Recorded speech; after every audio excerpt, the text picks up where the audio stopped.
That magic first drink. It's something you'll hear a lot of people who struggle with alcohol talk about.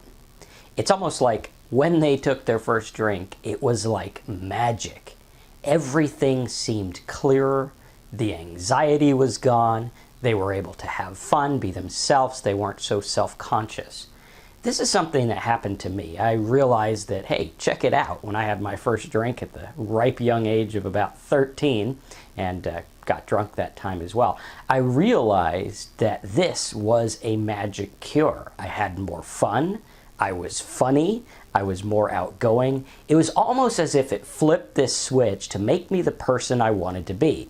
But of course, then the tragic event happens of having too much and becoming the person you don't want to be. So what is this all about? When you drink to cure something, or you drink to feel a certain way, is it really the alcohol that's making this happen? And I'll put this over here. Hopefully I don't light my office on fire.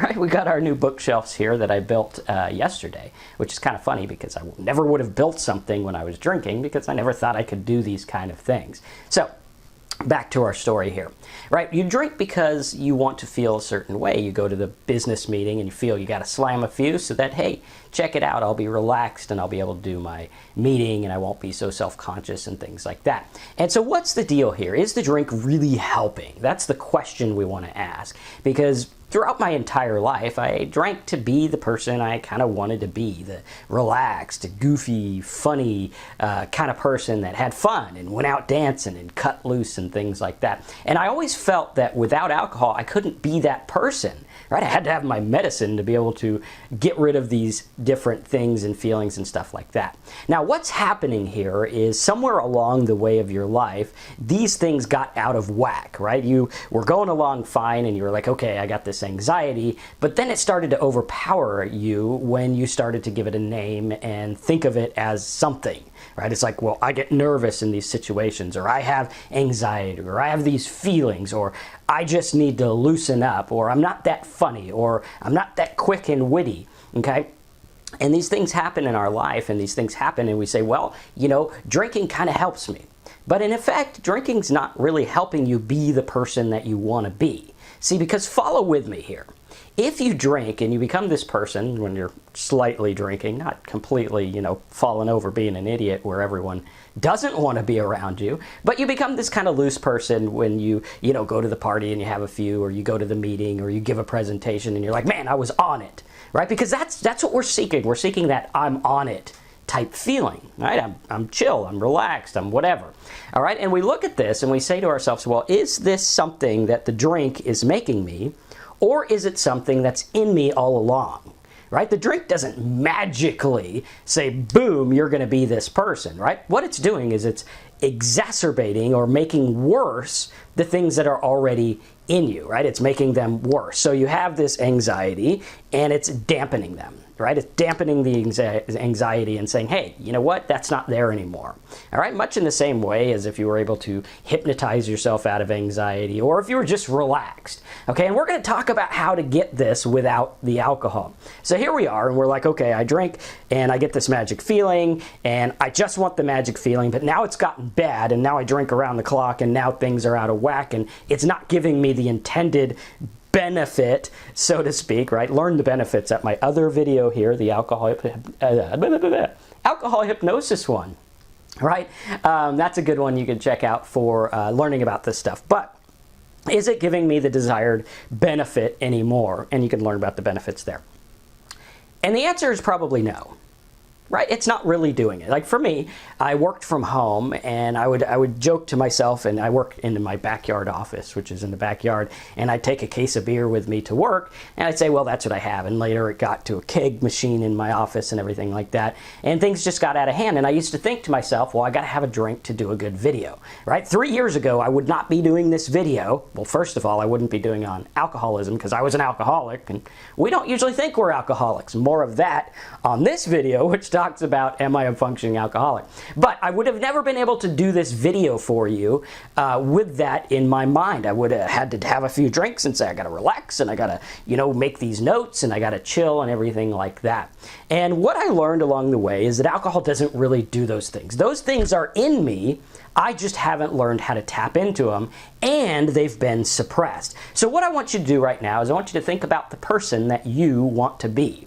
Who is the person that you want to be with the alcohol, without the alcohol, whatever? Who do you want to be? What do you like about your person, right? What is it that you drink to chill out? What is it that you become? Are you funny or whatever? And I want you to imagine that person. And I want you to know that that person is in you right now, with or without the alcohol, right? If you went to a party, that person is still with you.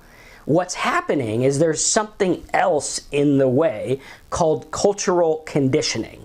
And cultural conditioning says that you need to be completely self-conscious. And to an extent, that's kind of good, right? I don't want to go to the meeting without pants. That's not a good idea, right? But I do want to go to the meeting and be relaxed. So number one, the key is remember that most of the other people at the meeting feel the same way you do. Why do you think everyone goes and gets liquored up at these meetings? Because hey, check it out. That's what they do, right? Why is partying liquoring up? Because we're trying to suppress those things that say, hey, be careful, watch out, do this, whatever. Okay? Because in our culture, they've gotten out of whack. Why do they get out of whack? Because no one talks about them, right? It's almost like the emperor's new clothes, and no one wants to admit that the emperor doesn't have any clothes on, right? No one wants to admit that everyone's anxious and no one really knows what's going on. They just think they do. Right? They think they do. They put on a fancy suit and they say, well, I have the answer to everything, right? And everyone believes them, therefore they think it's true, right? That's how society works.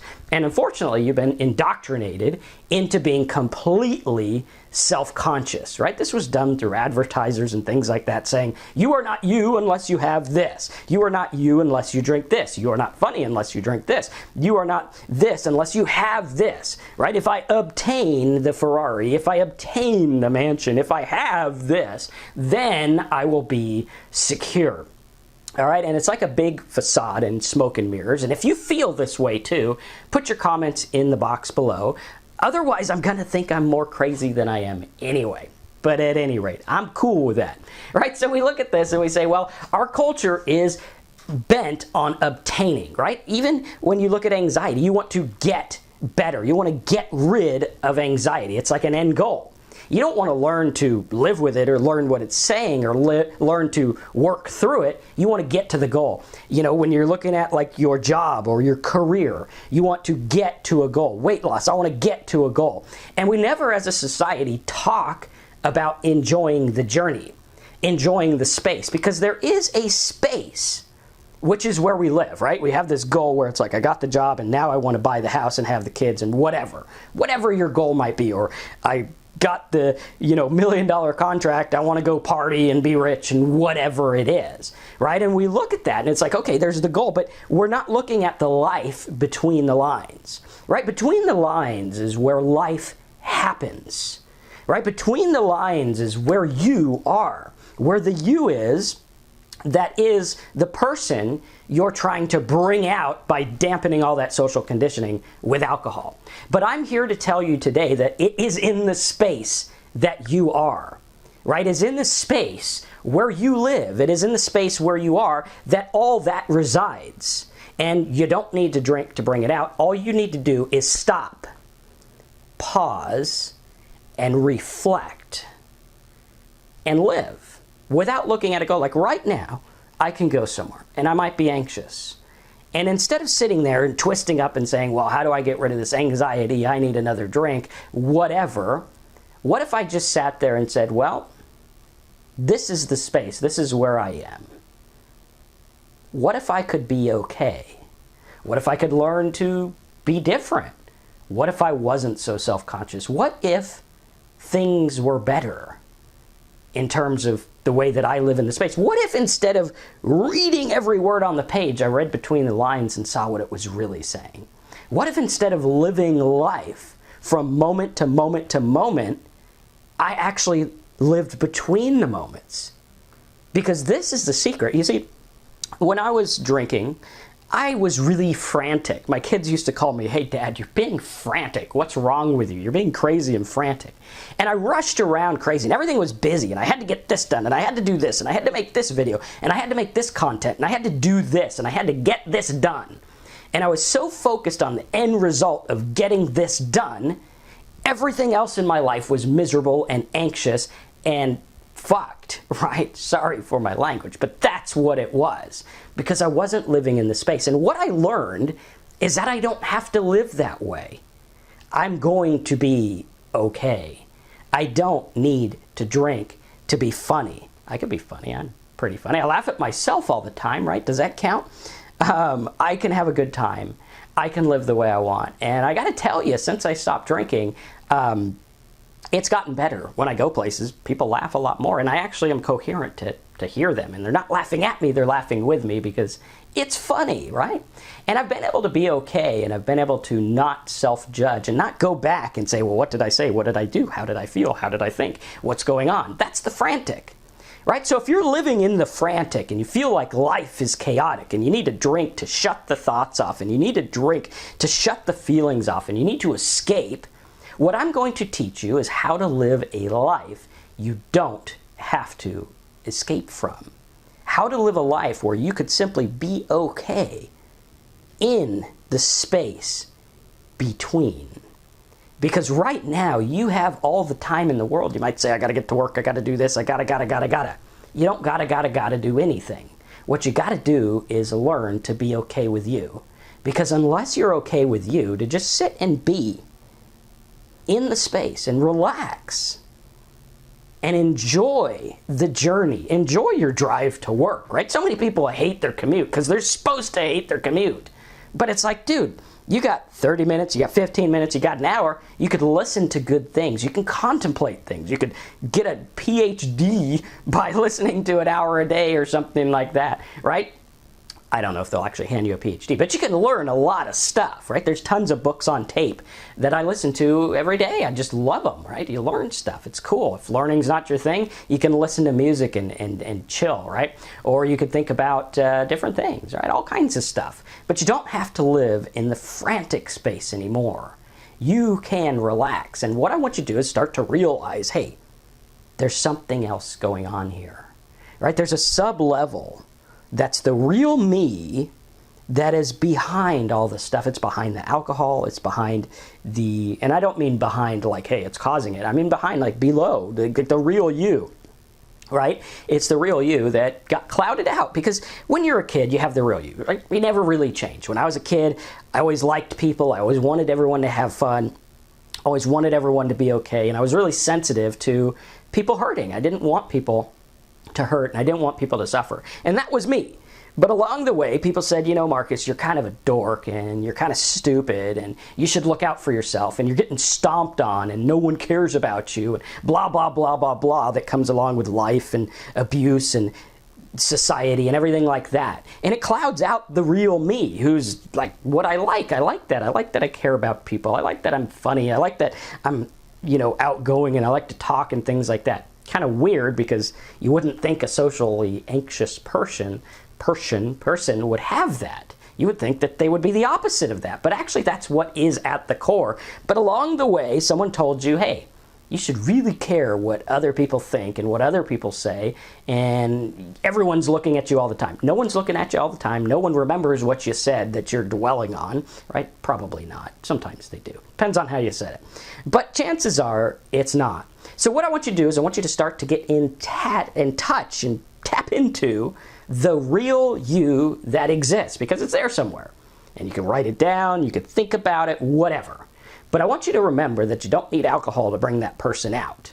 All you need to do is say, hey, that's who I am. That's who I am between the franticness. That's who I am in the space. But the problem is I don't let the space creep in. We never learn about the space. We just learn about, got to go here, got to do this, got to be this, got to get rid of anxiety, got to drink this, got to do. It is a society, it is a world focused on getting shit done, which is good. There's a time and place to get shit done, but if you don't get it done from the place of you, then it's not going to be worth a damn anyway. So what I want to submit to you today is to find out who you are. Think about who you are, right?